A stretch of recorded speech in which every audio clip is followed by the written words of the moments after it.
This is the Focus Shift podcast, your best listening experience for creating your best online business. We'll focus on topics that help you get discovered. So sit back, listen, take notes if you like, and get excited about growing your business. Okay, so let's unpack this. I want you to just imagine for a second, unless you're driving, please don't do this. But imagine it's the year 2026. We're in the future. We are living in the future. I mean, cameras have gotten so smart they practically focus themselves. AI editing can swap a rainy sky for a sunset in, 3 seconds? Oh, easily. And internet speeds are so fast that buffering is just a story we tell our kids. Yeah. The technology is just wild. It really is. The toolkit for creators is just deeper and more powerful than anything we've ever seen. But there's always a but. There is a but, and it's the big one. There's this one frustrating, messy, deeply human thing that hasn't changed at all. You still have to convince a stranger to trust you. Exactly, to trust you enough to hand over their credit card and actually book a session. And if anything, that hurdle has gotten higher, right? Because the tech got better, but the noise got so much louder. Right. You'd think getting clients would be automatic, like, I built the site, the AI did its thing, where are my bookings? But the source we're looking at today argues the exact opposite. It's this trap photographers fall into. What trap is that? This idea that more is the answer. More photos in the gallery, more pages on the site, more, widgets and animations. The classic more is better fallacy. Exactly.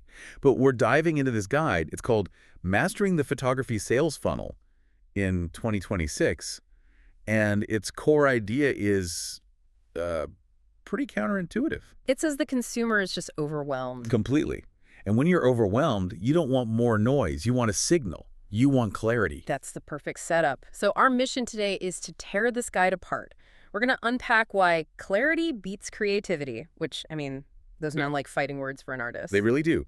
And we're going to figure out how to turn a portfolio from just a pretty gallery into a high-performance sales funnel. Okay, but we should probably define sales funnel right away. Yeah, that's a good idea. Because people hear that and they think of some, gross corporate marketing thing. Right. Upsells and spam emails and, something a used car salesman would use. But in this context, the guide defines a funnel as just a path. A path? It's the journey you guide someone on. From I have no idea who you are to I absolutely need to work with you. It's all about psychology, not manipulation. So it's about removing roadblocks. That's all it is. I like that. A path, not a trap. Okay, so let's get into the psychology of this 2026 consumer. The guide mentions the death of browsing. Yeah, which sounds weird, doesn't it? Because we're all constantly scrolling. I feel like I'm browsing all the time. You're scrolling, sure. But are you browsing? Think back to, 2015. A client might sit down at a big desktop computer, pour a glass of wine, and just leisurely click through a photographer's site. Oh, yeah. Sinking it all in. Ooh, look at the composition on that one. That sounds like a luxury I don't have anymore. Exactly. That behavior, it's extinct. It is dead. So what's replaced it? Verification. The 2026 client is on a mission. They're skeptical, their attention is fractured, and speed is their love language. They're not exploring your world. They're trying to verify if you can solve their problem. Which brings us to the first kind of terrifying metric in the guide, the 5-second rule. 5 seconds. That's the window. That is. That's not even enough time to take a sip of coffee. It's one breath. It's brutal. But the data shows that within those 5 seconds, a visitor's brain is subconsciously asking 4 key questions. And if they can't answer them, they bounce. And bounce just means they hit the back button. They're gone. Gone forever, usually straight to your competitor. Okay, what are the 4 questions? What do I need to scream at them in 5 seconds? They need to know, what do you do? Who do you do it for? What makes you different? And what should I do next? So if they have to hunt for any of that, click a menu to see what city you're in. They're gone. And this is where that clarity beats creativity thing really kicks in hard. The guide gives this fantastic example with headlines. Oh, I love this part. This was the big aha moment for me. So, okay, picture a photographer's homepage. And the headline is this beautiful poetic phrase, capturing tiny miracles. Sounds lovely, right? Very artistic. It does. It sounds soulful and expensive. It does. But the guide says, don't do that. But why? I want my tiny miracles captured. Because capturing tiny miracles is vague. It forces the user to do mental work. They have to stop and think, wait, what is that? Babies? Insects? Hummingbirds? That split second of confusion creates friction. Friction. there's that word. It's the enemy of the sale. Anytime the brain has to work when it doesn't want to, that's friction. Okay, so what's the alternative? Now, compare that poetic headline to this one. Newborn photography in Austin. Boom. It's boring, but I get it instantly. Exactly. It's not poetic, but it's clear. Right. What you do, newborn photography. Where you do it, Austin. In 2026, that clarity builds trust way faster than aesthetics alone. You're respecting their time. That's so hard for artists to hear, you know? You want to be unique and show your soul. I know. But being clear is the ultimate kindness to your user. The source says your specialty has to be front and center. If I have to click 3 times just to figure out you shoot babies, you've already lost me. Okay, so we've got 5 seconds to hook them with clarity. But the medium matters too, right? Which brings us to the next bit.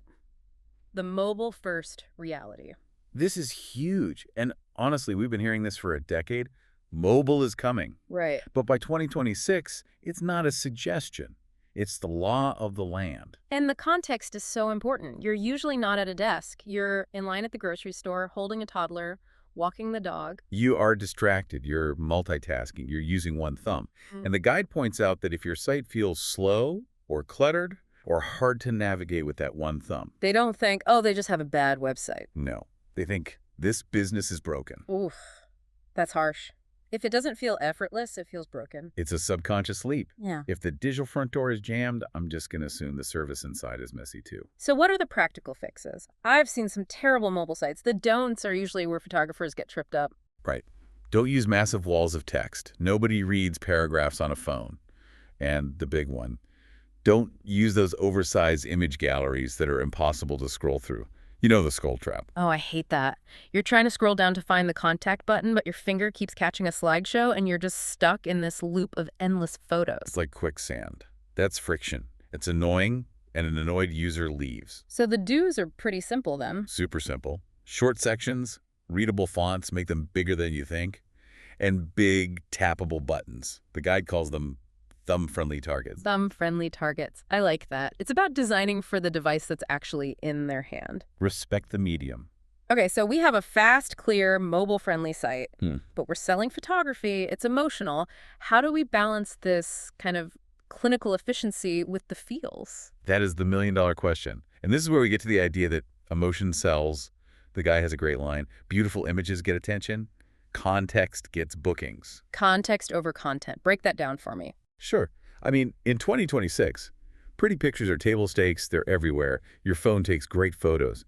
So the client isn't just hiring you for image quality. They're hiring you for what? Peace of mind. Peace of mind. That's interesting. So they don't just want to see a good photo. They want to know what it feels like to work with you. They need to visualize the entire experience. They need to know they won't look awkward, that their kids won't scream the whole time. And the source suggests using something called story panels to do this. I liked this because most portfolios are just a grid of pretty faces. Right, a wall of best hits. A story panel is different. You pair an image with short, human storytelling. You don't just show the perfect smile. You show the messy moment before the smile. So you're showing the work, but also the reality behind it. You're grounding it. Yeah. You might have a caption that says, 10 seconds before this, the toddler was crying because he dropped his cracker. Here's how we turned it into a game. Oh, I love that. Because if I'm a parent, my biggest fear is my kid having a meltdown. If you show me you can handle that, I trust you immediately. You are selling the solution to their anxiety.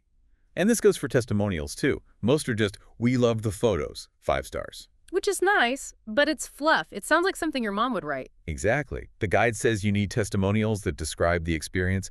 I was so nervous, but she made me laugh immediately. Or, he handled our chaotic family with so much patience. That sells peace of mind. It's also about process transparency, just explaining what happens before, during, and after. Yes. Ease that anxiety. Anxiety is the enemy of the sale. Speaking of anxiety, let's talk about the biggest source of it, money. This brings us to transparency and the pricing debate. Ah, yes. The eternal debate. To show prices or not to show prices. Where does our source land for 2026? It takes a very firm stance. Hidden pricing creates friction, and friction kills conversions. But wait, let me play devil's advocate. If I'm a luxury photographer and I charge, say, $5,000, aren't I going to scare off 90% of people if I put that on my homepage? Yes, and you want to. Okay, fair point. Explain that. If they can't afford you, hiding the price doesn't magically put money in their bank account. It just wastes your time and their time. Mm-hmm. But the guide is nuanced here. It's not saying you have to put a full itemized menu on your homepage. Right, you don't want to overwhelm them with math. No. But you have to reduce uncertainty. If a client has no idea if you cost $500 or $5,000, they're probably not going to reach out at all. It's that fear of embarrassment, right? Nobody wants to get excited and then have to awkwardly backpedal when they find out it's triple their budget. Precisely. Confidence comes from knowing what to expect. So the fix is to explain how pricing works. Give a starting at price or an average investment range. It's about respecting their time and their budget. It builds trust before they even type a single word to you. And trust is the currency. Which brings us to speed, trust, and the vibe. This part was about all those subconscious signals again. Yeah, we judge businesses by their load times.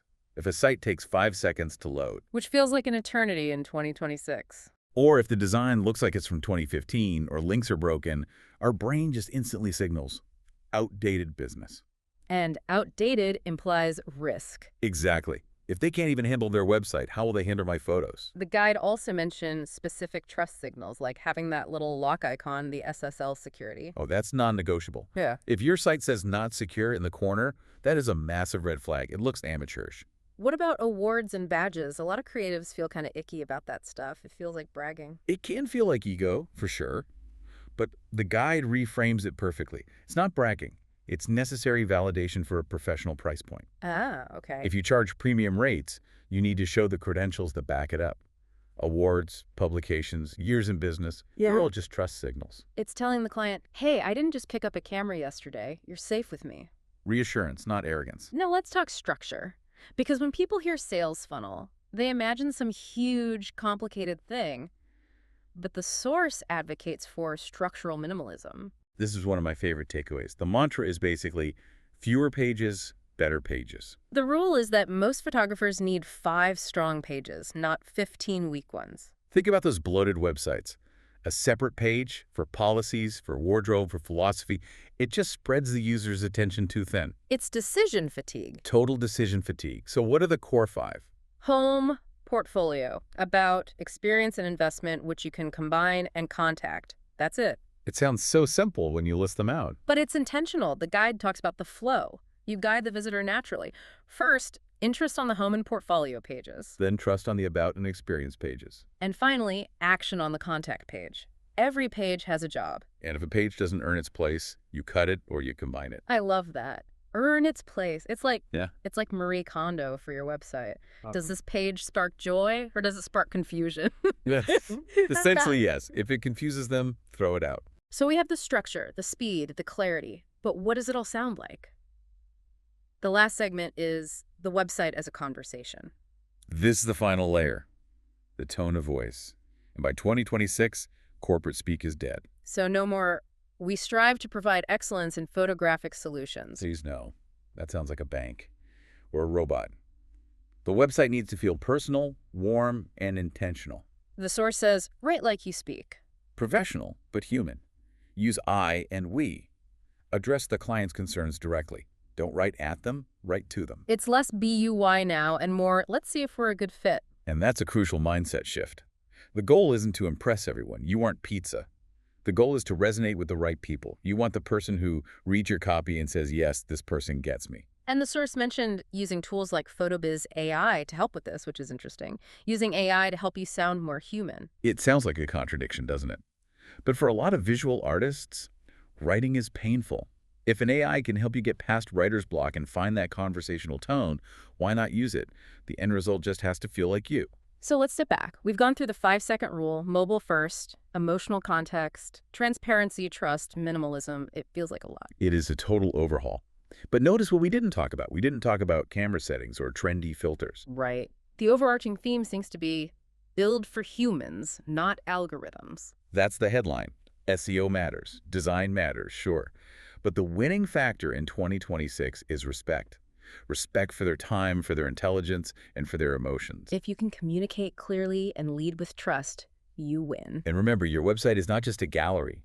It is your hardest working employee. It is working 247. So you better make sure it's saying the right things. Exactly. If your employee was greeting customers by reciting poetry and hiding the price list, you'd fire them.